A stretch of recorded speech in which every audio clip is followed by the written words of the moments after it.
Hello, everybody. Yes, we're not just going to sit here and eat crisps, although they were quite nice. Has anybody tried these mini cheddar sticks? I know, Pete, you're rocking them. Incredible business. The reason why we're eating crisps for a minute or so is because last week it was the first anniversary of the Carlos Dunlap live Instagram furore, I think you'd call it. I guess I'll call it a scandal, but not quite scandal. That's More kind of performance art than anything else. Yeah. We all thought Carlos Dunlap was going to go on Instagram Live to berate the Bengals and kind of have a go at Lou Anarumu and whoever was in his firing line. But he just sat there for about 20 minutes to half an hour eating potato chips. So we thought we'd pay tribute to Carlos and his extreme measures to extricate himself out of Cincinnati by eating crisps in silence for a solid minute. Anyway, right, back to Matthew Morris says, "I get that reference." Good. Yeah. Hooray! It wasn't lost on everyone. That's good to hear. Joining me on today's online tailgate. Yes, we're back as we normally are. We had a fantastic meetup last week, so we couldn't, we could not. There we go. There's our meetup last week. Fantastic as it was. There's some CJ Uzama photo bombs in there. Much beer was drank, and lots of fantastic things happened at the meetup.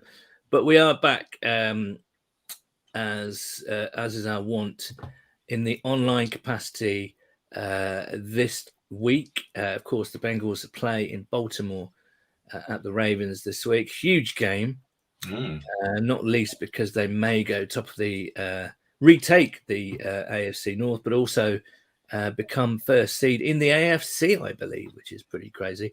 Joining me today, as you can see, is Jamie. Right, hello.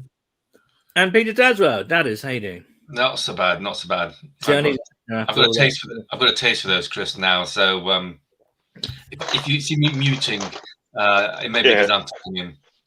I put mine distinctly out of reach for the rest of this go. The only thing with mini cheddars, they couldn't be. I think there's some debate over whether they're crisp or not. Really, I don't think they are. But anyway, whatever. It doesn't matter. Some sort of baked potato-based snack is fine. It's a big day today. It's a huge game. We've been walloped by the Ravens in Zach Taylor's past 2 years. Now, hey, guess what? It's another litmus test. It's another touch paper. It's a benchmark game to see where we really are as a team. Jamie, how are you feeling about today? I'm not confident. I'll put that straight out there. I'm not one of these guys who's going in and believing all the Bengals hype at the moment. If it's not a drubbing, I'm happy.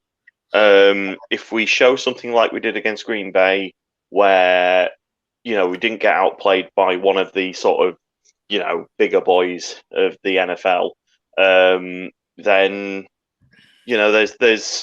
there's pride in that. We could win. We might win. There's obviously a feasible possibility that we win this, but I'm not throwing anything too sort of sure at it just yet. Pete, how about you? How are you feeling about today? Something fairly similar. I'm not expecting a win. In the online predictions that we all did, we all picked the Ravens to win this, albeit tight. I just want to see some progress every single game, see something coming. What's been great over the last 7 days, definitely, if not 14, is NFL media waking up to the Bengals and saying, "Oh, hang on a second, this lot are quite good, and they're going to be quite good." And that's what I want to see in this game. We've had a terrible time against the Ravens. We've not scored a touchdown in, I think, 11 quarters or something like that against them, which is diabolical. And I want to see some progress. We're going to be challenging them at the top of the AFC North for years to come, I expect. They're further ahead on the progress curve because they got their running back earlier in the draft. And we only picked up Borough last year, so we're further behind. We will be catching them up, but I want to see some progress today and run them close at the very least. Yeah, I think that's what we all want to see, really. Some sort of definitely more competitive against the Rains, because I think they've really outplayed us and outcoached us in the past couple of years. So, and there seems to be a little, not needle, but a greater sort of intensity to this game. And you really hope that they're able to compete today. Now, in today's show, we have some food nonsense. We are going to be talking about Baltimore crab cakes, which are famous from the city. You often hear that the press guys, the Cincinnati press guys, go on and on about the crab cakes in Baltimore. So I visited a local fishmonger to talk about crabs, because it's not like, it's one of those food things that it's not everyone's favorite. I always find that people are quite scared to eat crab because they might eat something that makes them poorly, or how do you eat crab? You know what I mean? But then I've done a bit of a stint in my kitchen, and I'm going to show you my version of Baltimore crab cakes a bit later on. So that's jolly exciting, isn't it? Jamie, you a fan of seafood in general? Shellfish, all that kind of business? I can take a leave or leave shellfish. I'm higher on some shellfish than other people are. I love me some mussels and all that.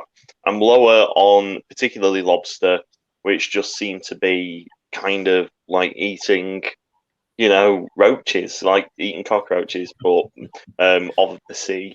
And they get pushed around for like 30, 40 quid. I've had a lobster. It is a phenomenally overrated bit of food. But there you go. So crab, yeah, I'm okay on crab. But I'm not going to choose it within any of like my first 50 choices of food. What about you, Pete? What about how are you approaching shellfish? Are you at a restaurant? Do you think, I fancy some shellfish tonight, or some? Not anymore. And part of that's through fear. Just something you referenced there. I used to love mussels, adore them. I've cooked them plenty of time, and then the last two occasions I had mussels, one when I cooked them fresh from a fishmonger, and secondly at a very good restaurant, I was violently sick afterwards. And I'm thinking that's not a coincidence. So I know I should try them again, probably when I'm on holiday from work, just to see whether it is I just can't have them anymore, or whether it was just too bad mussels that I had. But because I used to love them, and I've had other things. I've had oysters. I've had lobster. I'm with Jamie on this about lobster. Crab, fine. Crab meat, yeah, not a problem. Just those last two experiences of mussels were not very good experiences. And when seafood does go wrong, it really does go after you. It's not a very sort of pleasant ride. It really does. It's really unforgiving, isn't it? It's really unforgiving. And that's another video Paul's got to show later on. No, I think that's a podcast feature, Pete. That's not a video feature, I don't think. Matthew Morris says, I love seafood. Crab is ace. Crayfish, better than lobster. Clams, I love this stuff. Ceiling cat, lobster is overrated. Scallops are delicious. Now they are. Oh, I love scallops. Yeah. Oh, I love scallops. Now, someone is asked, this for our UK viewers. People are asking whether the game is blocked out on Sky today, and it is because, of course, they're showing the game. That's again twice in 3 weeks. It's unheralded. After not being on Sky for about 3 years, we are now twice in 2 weeks. Was it? Sorry, twice in 3 weeks. I beg your pardon. Yeah. So it will be blacked out today. So do get your Now TV day passes at the ready, or however you like to view your not Game Pass games. I'm not suggesting anything there at all, obviously, but yeah, it is blacked out. If you have a VPN, that's a way around it. So if you can set your VPN to another country, you may well be able to get round UK Game Pass's by doing that. There are plenty of ways of skinning this particular cat if you're interested. My way of skinning the cat is simply just go to a mate's house who's got Sky. And your mate, Matthew Catra, says, "Who day, guys?" He's somewhere there in the Who day background in a different room. Who day to him with his giant head. He's forced me into this side room because he's doing work. Right. So he's not going to come on camera then? He could do. He could burst into this room at any moment, to be honest. Come on, man. I'm expecting it'll be like that Bears guy where someone just sort of pokes their head in. Or even CJ Uzama, which we saw. He could be the CJ Uzama of his own house, which is kind of. Oh, here he comes. I'm already struggling for light. There we go. There he is. I've got work. I've got to go. Sorry. Enjoy your work, Matt. Ken Buzzard said this Bengal fan was living in Maryland when Mr. Modell moved the Browns to Baltimore. Best way to shut up a Browns fan: take their team away. That's one of the most unpleasant things about the NFL, I think, when they take franchises away from their home. I mean, look at the Chargers and obviously the Browns and Indianapolis have had a few kind of here, there's, and everywhere, haven't they? The Rams. It's hard to get for British fans or European fans even. It's hard to get your head around it because we don't tend to have franchise sport, and where they are based, they stay, and therefore your allegiances stay for life, and allegiances get passed down from why are you a fan of Team X? Because my dad was and my granddad was, etc., etc. But in a sport where franchises do or can move around a lot, it is very hard to grasp the concept or accept the concept, I must admit.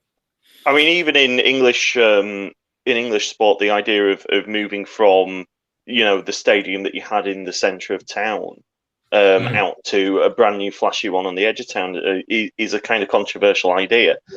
So, I mean, Paul's from that neck of the woods, but sort of how Coventry, how that club kind of fell apart when they got this glitzy new stadium that basically no one can get to because it's just sort of really ramped out on the edge of town by the ring road. Well, their problem was they built a stadium, but they decided not to own it, and so the council owned it, and of course, so they sold the catering and everything. Yeah, it's just bizarre. Anyway, that's a different sport, and Coventry are rubbish. So not this season. They're doing well. They're very, very well. Danny Hawkins, I won't watch the game because I resent paying Game Pass and Sky and Now TV, and I agree with you, Danny. I do resent, but I will pay. Stump up the extra £10. Why don't they just if your team's game is on Game Pass, just give you a refund or something like that? But anyway, and Danny said you'll have to catch the highlights on YouTube later. Yeah, it's a funny one, isn't it? But there we go. Anyway, on with the fun. We mentioned that Moz's beer recommendations is coming up a little bit later. We've got some food stuff as per usual. We've got Adam with his fantasy picks. We've got a Ravens fan from the UK Ravens coming on pretty soon. But first, here's when I visited my local fishmonger. Go. Hi, I'm Nigel from the Pickle Crab on Smith Street in Warwick. We specialise in day boat fish from the Cornish coast. We also supply some cracking seafood, scallops, oysters, crab, lobster. We specialise with these crab claws in our restaurant. So basically we just crack these up and we serve them with a teriyaki butter. It comes with coriander, garlic, chilli. Absolutely delicious way of eating them. So what would you say to people who are scared of eating crab? Don't be scared. Absolutely. It's a fun way to eat, to share food. So basically we just put these in the middle of the table. We give you a bib. You crack them yourself. You pick them. It's a fun way of eating. It's a really, really sweet, delicious meat. And if anybody wanted to cook with crab at home, so buy sort of dressed crab or make crab cake, could you give us a few recipes for home use? Yeah, of course. We could, if you want to get a whole crab, If you like your spices, then just cook your crab for 8 minutes, boil it up. After put it in the freezer for half an hour to kill it first, obviously. And then crack it up and just toss it in some tandoori spices, tandoori paste, lots of fresh coriander, some coconut milk, bring it to a boil, done. Absolutely delicious. And what about crab cakes? Any Cakes, tips? very, very simple. Base of mashed potato, fresh picked crab meat, chili, coriander, lemon zest, mould them into little fish cakes, dip them in a bit of flour or corn flour, pan fry, golden brown either side, sweet chili dipping sauce, done. If no one has tried crab before, what does it taste like? And what, I mean, again, it's sort of, it feels like quite a picky sort of food. It is a very kind of fiddly food, but it's fun to eat. It's very sweet, naturally sweet. That's the only way to describe. Oh, there you go. Sorry, it ended abruptly there because I didn't have enough memory on my phone. But this is the We're all professional here. Oh, crab cakes, what are you looking at? yeah. Yeah. But here's what I took for that and went into my kitchen today. Hello, welcome to the kitchen here. As you can see, I'm holding a selfie stick. Yes, I'm one of those people. And as I mentioned, I was fascinated by Baltimore crab cakes. You often hear people talking about them. So I thought I'd have a stab. Inspired by Nigel at the Pickled Crab in Warwick, I bought some crab and I'm going to have a go. So stick with me, we're going to have a whiz round the ingredients. Okay, so here are the ingredients for the crab. Obviously we've got some crab here. It's expensive in the UK. I've got about 500 grams here. Cost quite a lot of money. It's not quite so plentiful. We've got some mayonnaise, there we go. We've got 1 egg to bind it all. And we've got some bashed up regular crackers. You can use whatever crackers you want, but I've bashed them up into small pieces. And perhaps the most important thing is the spices. Now, having read up on crab cakes, it is a really important feature to have Old Bay seasoning, which is famous in Maryland and Baltimore. Obviously, we haven't got that over here. So I had a look at the ingredients, and I've done the best I can. So here we have some paprika. We've got some allspice, ground allspice. We've got some black pepper. We've got some salt. And we've got some aromat here, which is full of bay powder, bay leaf powder. And also what we've got in there, some celery seed, ground up celery seed, some cloves, some garlic. So that should do an okay job. So yeah, let's mix it all together. Okay, so these have been in the fridge. The mixture, that is, has been in the fridge for about 20 minutes to half an hour.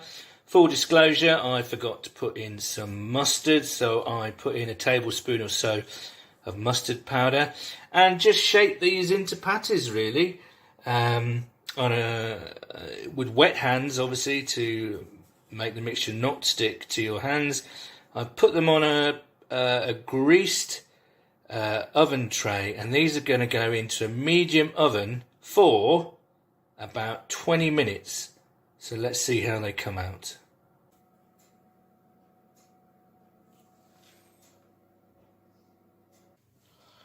Okay, so these have come out of the oven after about 20 minutes or so. And as you can see, they've darkened in colour and they're a bit springy and a bit sort of fall aparty. But I'm going to leave them to cool down and eat them during the game. Okay, there we go. Crab cakes in the background there. I hope you found that informative and fun. So it's a good day from me. Handing back to me in the studio.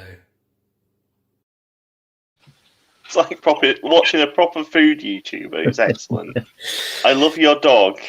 Yeah, good old Archie. He's only got one eye. He had to have his eye out earlier this year, and but yeah, he's just kind of, his nose kind of flared up as soon as I was making those crab cake. Yes, Ken, I do have a one-eyed dog. He got, can you believe it? He got an ulcer in his eye, which sounds the most awful thing. And then he got, from that ulcer, he got a terrible infection that they just couldn't do anything with. So he had to have his eye out, which was heartbreaking, really. But he's fine. He just kind of carries on as usual. So there we go. I did taste the crab cakes, and they do taste pretty good, I have to say. But everything that I've read about Baltimore crab cakes is that it is the seasoning. You get this brand called Old Bay seasoning, which I think is the equivalent to Henderson's relish or whatever. And I think I could have put Worcestershire sauce in there if I wanted to, and a bit of Tabasco as well, but I just kept it kind of pretty basic. But yeah, they taste pretty good. So me and my mother are going to have some crab cakes for dinner. She doesn't quite know it yet, but yeah. Well, one thing I've never understood completely with fish, when you've got a very delicate fish taste, whatever the fish might be, in this case crab, and then you put some very strong spices with it. You put chili and, as you said, Tabasco, and it seems like all you're going to be doing is masking the taste of the fish that you've spent lots of money on. Yeah, I know what you mean. But crab and even like mild fish like cod or whatever does have a slight fishy background taste, I think. And yeah, it's quite sweet as well, crab. So I think that all kind of gets together in the spices and the flavorings and does a good job. What were you saying, Jamie?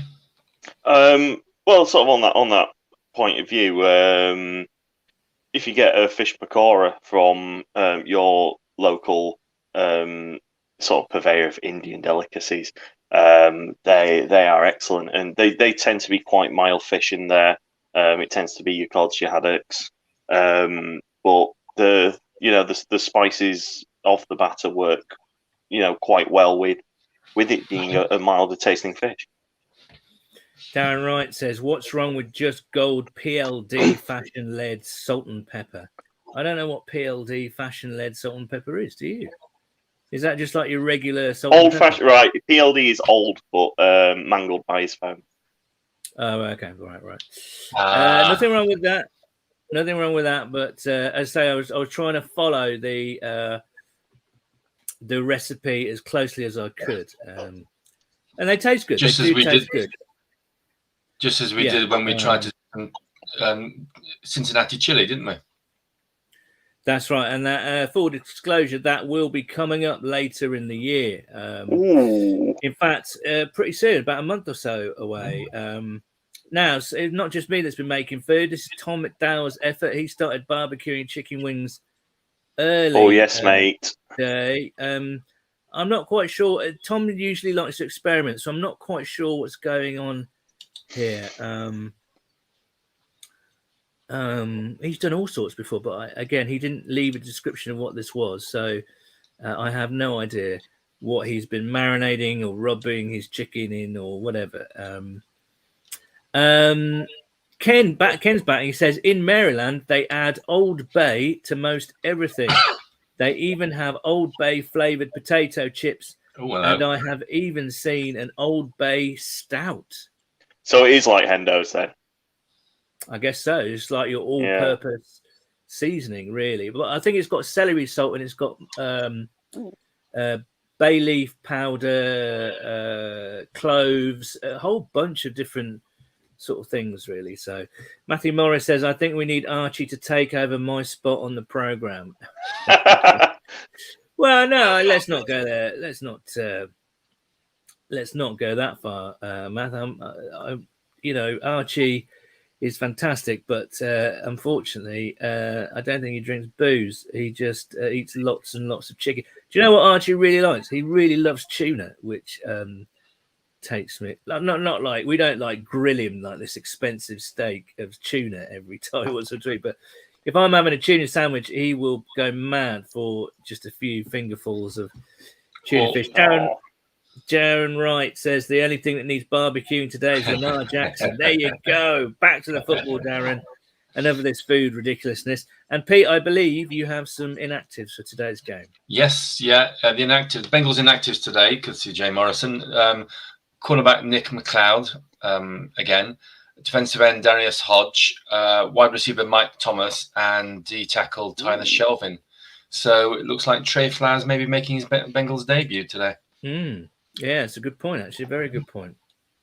Thank And we know that Joe Bacci's been called up from the practice squad for this game. So that looks pretty interesting. I think the week we've had, it was a very strange week with injuries in that there were an awful lot of names on the injury report on Tuesday.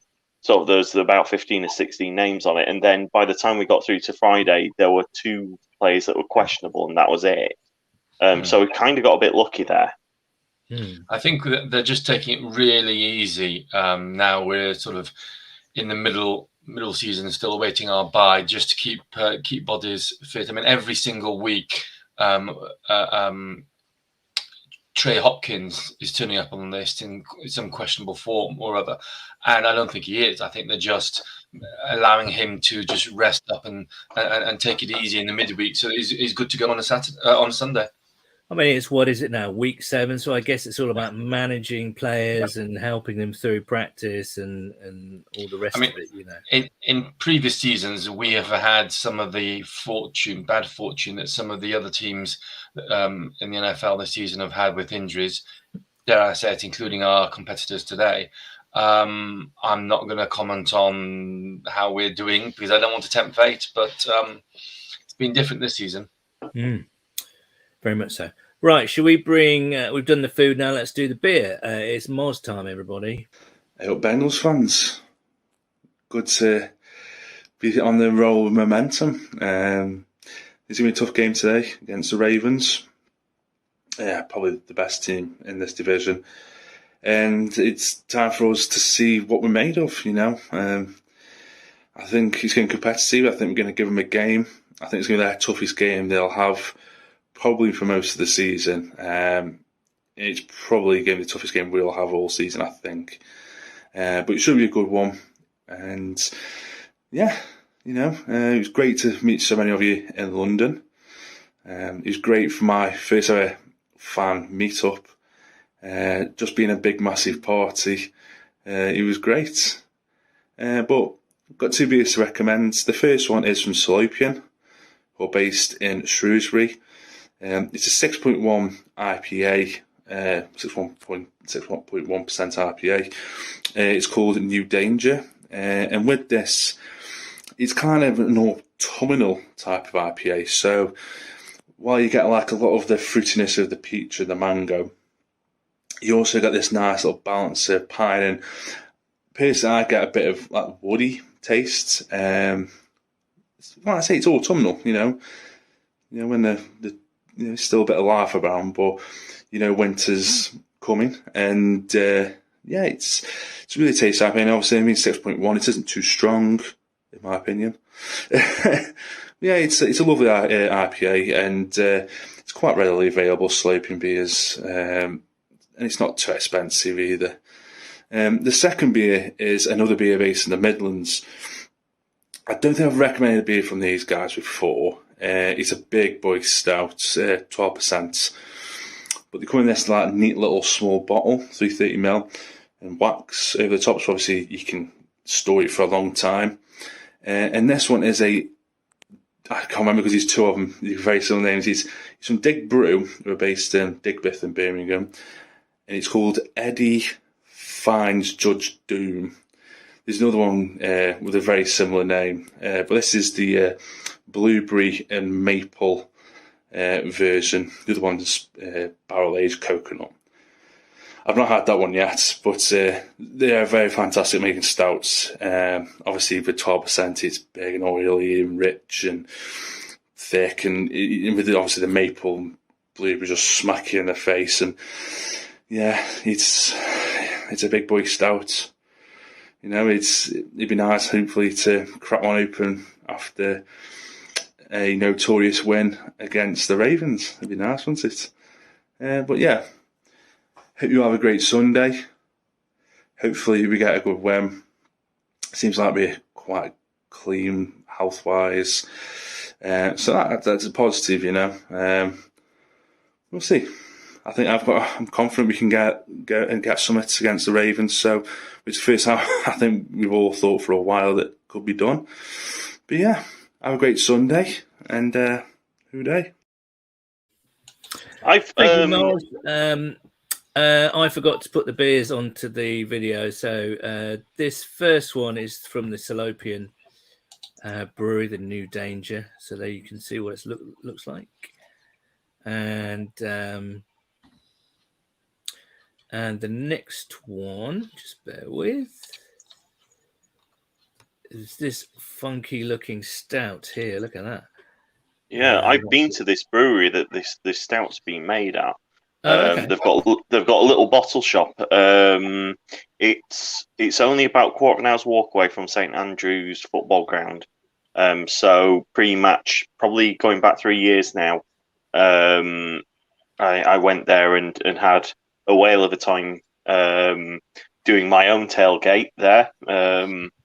Sort of before.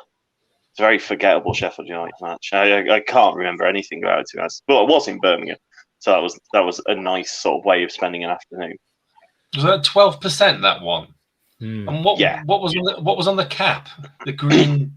It's wax. So it's to seal it. I saw Moz on Twitter last night saying that he was drinking a 12% stout and he was really struggling with it. So I wonder if that was that was the one that was in question. And what a treat! You know, we met Moz last week at the. We see him every week on our little screens here, and so lovely to see him and meet him in person, as it was for everyone who came along to the meetup. I hope everyone had a really nice time, and of course we're having another one, all being well, on the 28th of November, Sunday, the 28th of November. This time in Sheffield, at the Red Deer pub.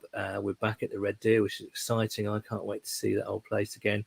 And we'll be watching the Pittsburgh Steelers lose to the Bengals, all being well. So do come along and check out our social media feeds for details. Now, Dan Wright says Batchy played well last week. Yeah, he did come in towards the end of that game. Andrew Dockrell says, big fan of Old Bay seasoning. The only positive out of dating a Ravens fan was access to that special spice mix. There you go. Do we assume that Andrew's not still dating a Ravens fan? Because he won't be if she reads that. The only positive out of dating one. No, I think Andrew has moved on from the Ravens fans. Matthew Moser said it was. He said, Jamie, it was a 17% stout. Sweet Jesus! Tasted like Lee's tea cake. It was insane. No problem drinking it. Haha. So there we go. 17%. That would be quite syrupy, I would imagine. And I don't know. That wouldn't be for me personally. Well, let's talk about more food as we wait for our UK Ravens fan. And I've been looking at onion barges this week. We talked about pakoras earlier, and we're going to go the bargee way today. And I saw this on social media, and it's an onion bargee Scotch egg, and I thought that was quite novel, really. What are we thinking about that? Would you? So, are we assuming that what is normally sausage meat around the egg is instead the onion bargee, and then it's onion bargee around an egg? That's what I'm thinking. It has to be, right? It has to be. Yeah, it's got a vegetarian symbol on it, so I assume that's the case. That sounds like a really interesting and good idea. I would be absolutely bang up for that. I might try and find them. I've never heard of Samosa Company. Has anybody heard of those guys? I haven't. No. We need to track these down because that's a properly good idea. So next week we're going to have a live video of Paul eating samosa. Well, we should do a Scotch egg. I think a Scotch egg week. I always think Scotch egg is typically British, English. Is that right? Yeah. Do our American friends know what we're talking about with the Scotch egg? I don't think it has translated over there. So basically, it's an egg surrounded by sausage meat. And then up in Manchester, they do something called a Manchester egg, which is egg surrounded by black pudding, which is excellent. And again, sort of these culinary delights need to be spread. Certainly around the world. On the Bargy theme, does this need to be spread? Now, Sainsbury's are launching, or they might have launched already, a Brussels sprout and parsnip snacking Bargy. Oh no! See, I like the look of this, but Jamie, you're saying an outright no to this. No, I mean different to parsnips, but sprouts are a hard no for me. They are vile. What about you, Pete? Just reading the bottom there, and warming spices. I think it's going to need that. It's going to need some spices because otherwise a sprout and parsnip combo just doesn't do it for me. There are plenty of spices, and maybe I'll give that a go. Okay. Well, I'm in for the sprouts and I'll try and find one. I think there may be the weather might turn a bit blowy, shall we say? Oh boy! After one of those, but poor Archie. Yeah, poor old Archie. Although I tell you what, Archie, he's going to get the blame for all of them. He contributes to the. He's only got one eye, so he's got an acute sense of smell, and then Paul goes and has these spicy foods. Oh no! Right, talking about eating things. This is a young lady called Alicia Scholes. She is the daughter of. Oh no! No, you're not doing this. No, don't do this. Paul Scholes. She's 20. Alicia is an attractive young woman. She's 20 years old, and she has a very famous father. Paul Scholes used to play for Manchester United and England. One of the best midfielders in the world. One of the best midfielders in the world. He's revered up and down. Or I say he was revered up and down the country until this. Until this. And, no. And Alicia posted this on her social media. Apparently, her dad, Paul, bear in mind, she's 20, he's 46, and she's his daughter, likes to do this. Likes to chew her toenails. Now, I'm sorry if that put you off any of your dinners or whatever. But that's got. I mean, Jamie can't look at the moment. He just can't look. He just can't. There we go. Come on, Jamie. You can see it. It does beg the question. Right. It does beg the question: what warming spices she's putting on those toes? Oh God! Oh God! He is the man is from Oldham. That's the only clear explanation of this. That's the excuse, is it? I mean, do dads often chew their 20-year-old daughters' toenails? No, that's deeply strange. No, I've got two daughters, and no. Oh, sorry, guys. I know that once you see that, you can't unsee it. Let's move. Anyway, onto our next food item. Moz says Nargis kebab. That's the real Indian Scotch egg. Very similar to Scotch egg, but with spicy kebab meat wrapped around it. Oh, hello. That might have to be Googled, I think. I like how everyone else in the comment section is trying to pull us off food and talk about some. I'm glad you finished that sentence, Pete. Darren Wright says, lol, this news instead of talking about the game. Well, Darren, you should know by now that, this is a tailgate and it has food and beer and all kinds of nonsense.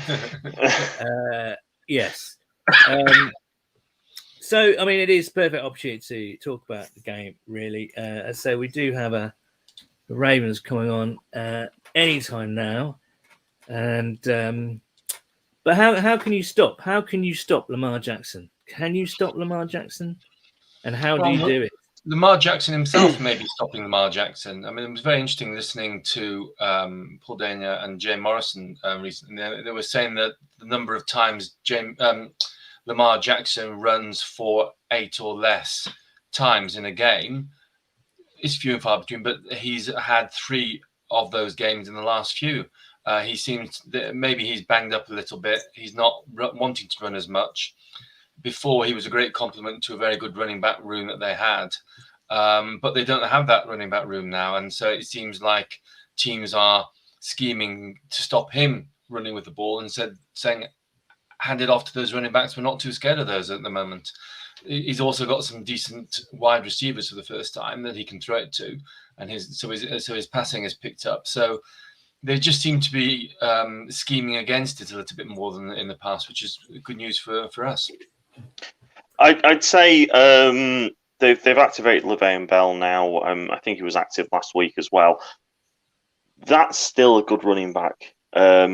He's still going to be offering the Ravens offense something, as a counterpoint to Lamar Jackson's ability to run. We've had serious trouble in the past dealing with Lamar Jackson, with the exception of one game where he was slightly banged up and they didn't rush him a lot. I mean, that was the 2021 or 2020. Sorry, the 2020 or 2019 Bengals, who weren't particularly that good. They could find ways to beat us in other ways. I am a huge fan of Lamar Jackson. I've always been a huge fan of Lamar Jackson. I think he's an excellent quarterback. And the way that we, need to go about this is to limit him as much as we can. We need to do the Aaron Rodgers thing of, he's going to be making some plays. That's almost inevitable today. But we've got to go and make plays of our own, and that's something we can do. We have the weapons on offense to go and get ourselves in a shootout or in a run out with Lamar if he's deciding to sort of pull it down and run more often. I don't see how we stop him. We just learn to live with him and try to sort of mitigate the impact that he has on us. I think it was last year, and you were quite right. The Bengals 2019-2020 Bengals were not very good, but I think it was last year when we did fairly well against him when we used Darius Phillips as a spy from slot, nickel rather, and I do wonder whether Mike Hilton will play a really big role today in just focusing on him rather than the slot receiver, just watching Lamar. Hilton's got the pace, he's got the tackling ability, he's got the blitzing ability. So I'm keeping an eye on him today. Yeah, I mean, they did have success in blitzing corners last time until Lamar started finding Mark Andrews, the tight end.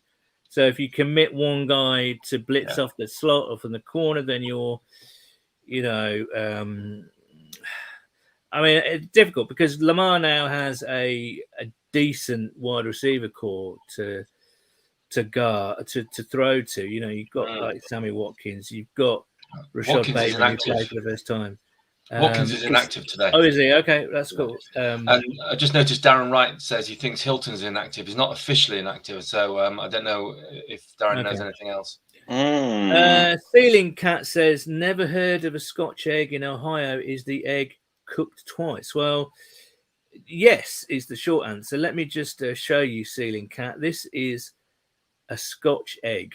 So it's a hard-boiled egg, or in that case, a soft dish boiled egg, encased in kind of minced meat. I think it's seasoned pork meat and some sausage meat. Sausage meat, shaped around the egg into a ball, and then dipped in egg, flour, then egg again, then breadcrumbs, then deep fried.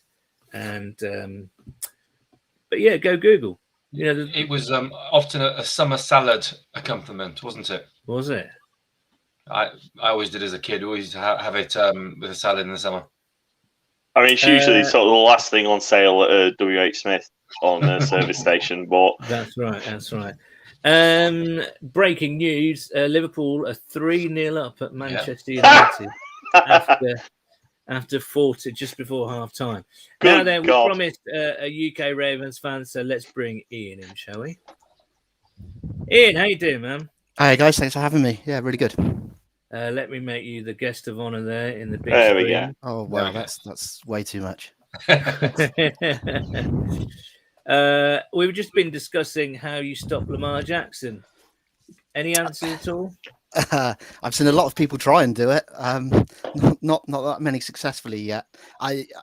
it's very hard. And I think it's harder this year because we as Ravens fans have moaned for years that he's got no weapons and that he's got to carry the team. And unfortunately, this year we've gone out and got him some weapons. Sammy Watkins is going to be out today. He's injured, but you're going to see a lot of Rashad Bateman, who made his debut last week, played way more snaps than anyone thought he would. Played 40 odd snaps. Only caught 4 balls, but all 4 went for first downs. Did manage to pop one up in the air that got intercepted, which was a bit unfortunate. But it's difficult. Stopping Lamar. I think you limit him as much as you can. If you can take some shots at him, do it. I'm a Ravens fan. I don't want to see the guy hurt, but I've not seen anyone really lay a hand on him yet. A lot have tried. He gets out of bounds a lot. He's not the best at sliding, but he just doesn't seem to take hits.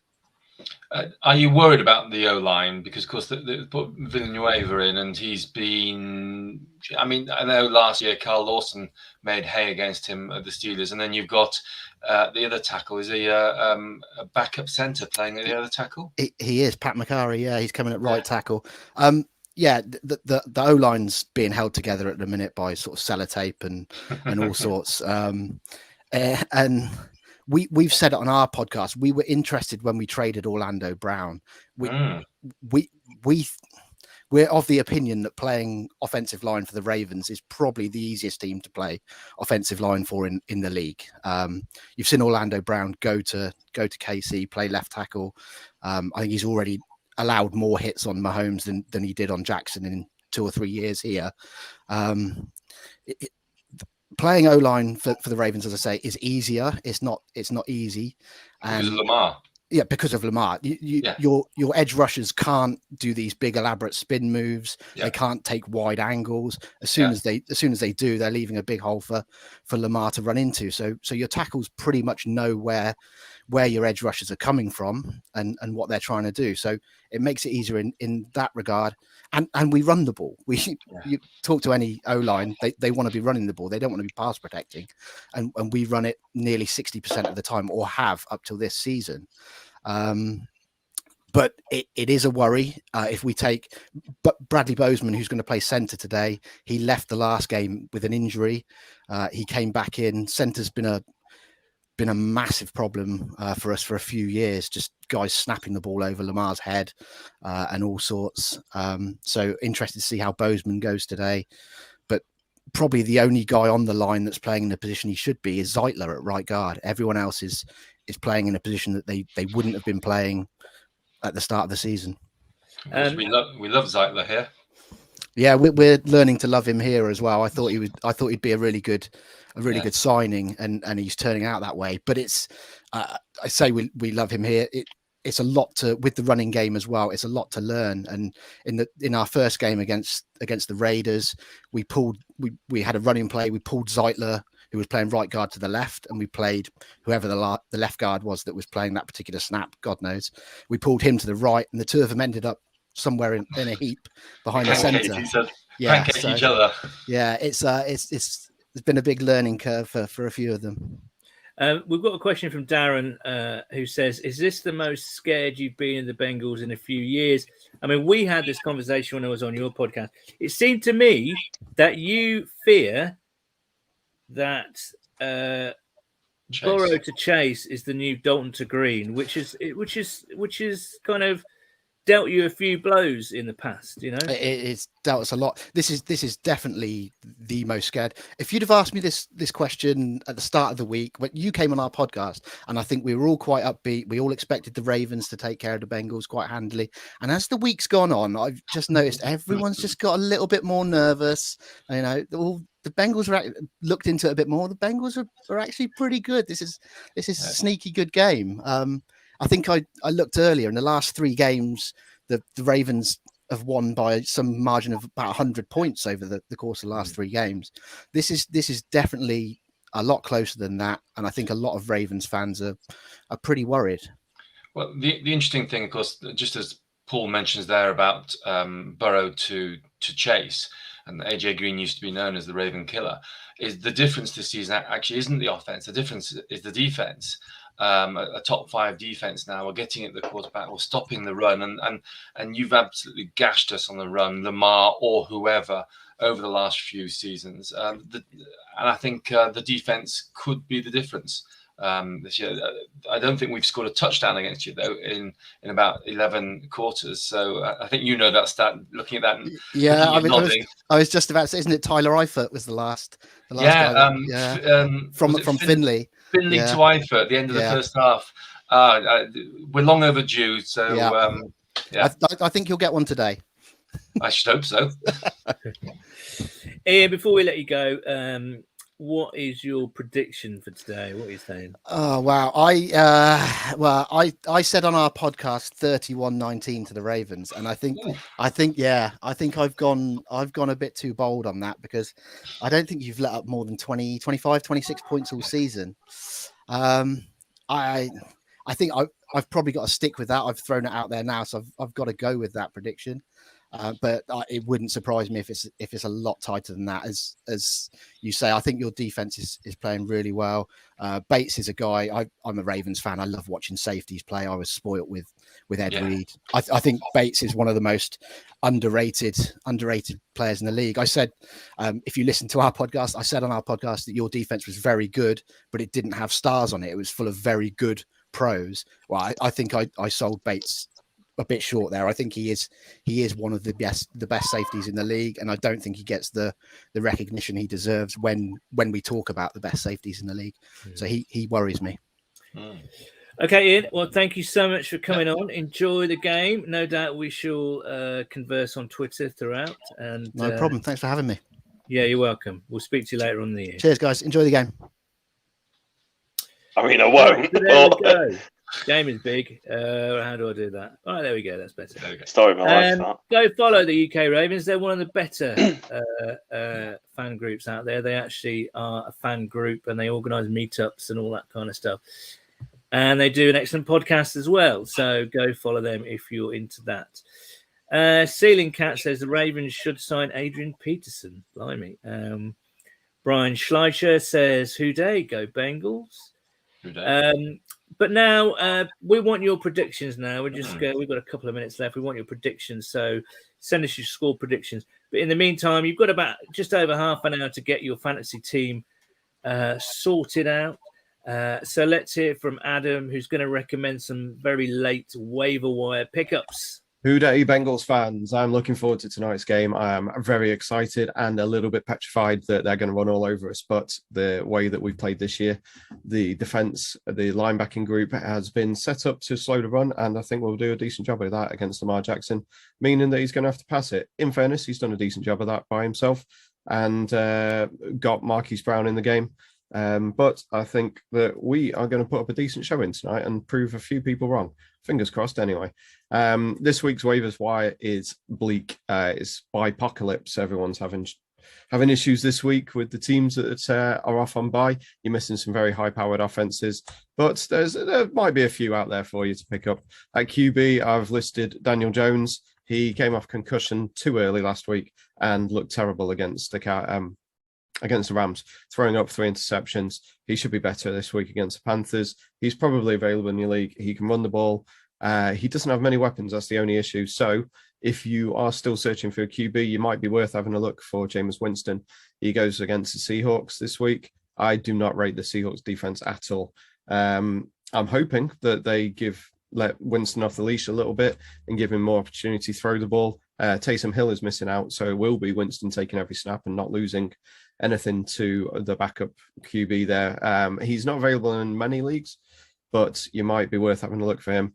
Running back is even worse. I've listed Mark Ingram. He had 18 carries for the Texans last week in a game where they scored 3 points.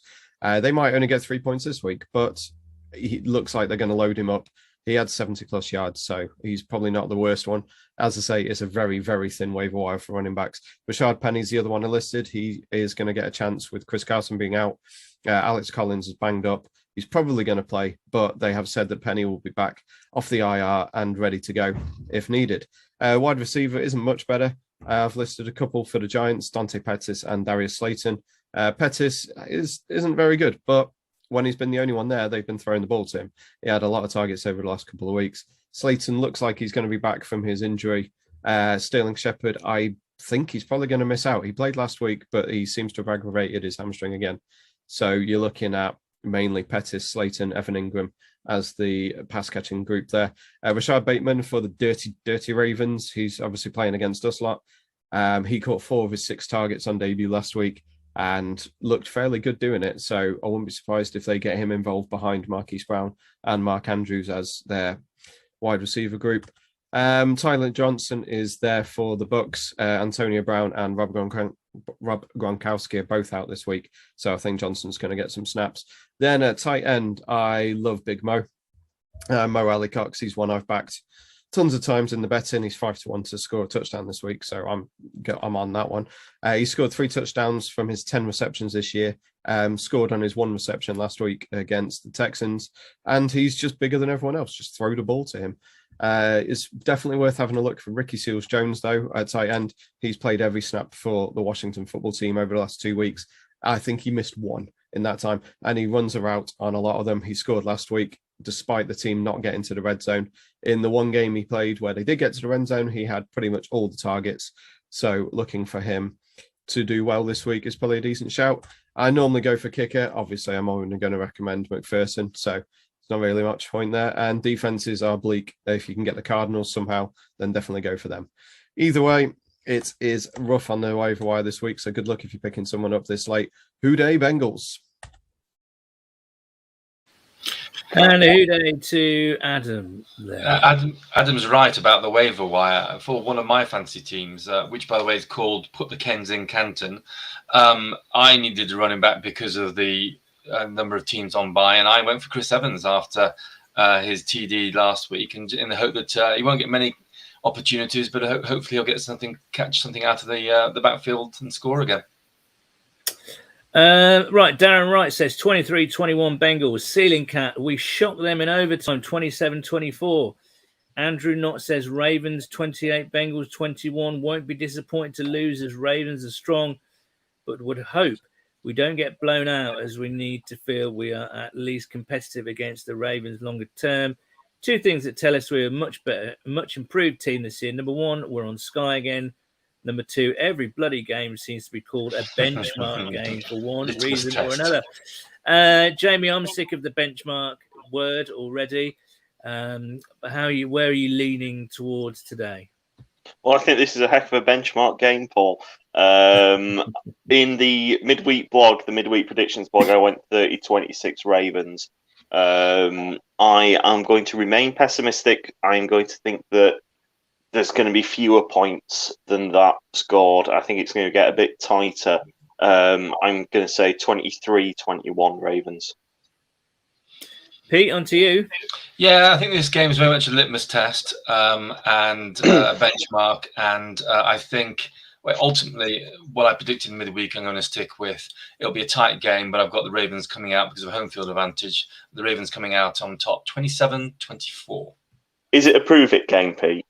Yeah, it is. Yeah. To see where we're at. Yeah. It's a litmus bench. It's a bench it's game. It's a bench it game. It's a benchmark. It's a litmus mark. It's a mark bench. And we will be discussing the game tomorrow night in the podcast, where we will have Bengals Director of Communications, Emily Parker, as a guest. So tune in for that. She tells us lots of interesting things. But I'm going to stick with what I said in the blog. I think it's going to be. I would hope that the Bengals have learned from mistakes last year. I think the Ravens are playing fantastically well. We are capable of winning this game. I just think they might just have a bit too much, especially at home. I hope we can stop Mark Andrews because he killed us last year. I hope we can at least limit Lamar. But we'll see. And, of course, we're quite inconsistent and start off slowly on offense. So we need to stand toe-to-toe with these guys, which we just about did with Green Bay. I'm going Ravens 24, Bengals 20. How about that for a downer moment to end this tailgate? I think it'll be a fun game. I think it'll be good to watch. But do we win the toss again for the 13th game? Oh, of course we win the toss. What is it? Is it 11 times in a row or 10? I can't remember. Yeah. I thought it was 12, but I could be wrong. It's a lot. It's a lot. I'm sure someone will tell us. Listen, guys, thanks so much for joining us today. Enjoy the game if you possibly can. Let's hope for a good one down in Baltimore, across in Baltimore. As I mentioned, we will be back with the podcast on Monday. We'll be back with the tailgate, and we're playing the Jets next week. That'll be fun. Exactly, that'll be fun, won't it? But until then, thanks for joining us. I hope you enjoyed it. I'm off to eat my crab cake, so we'll see you soon. I have some more crisps. Bye.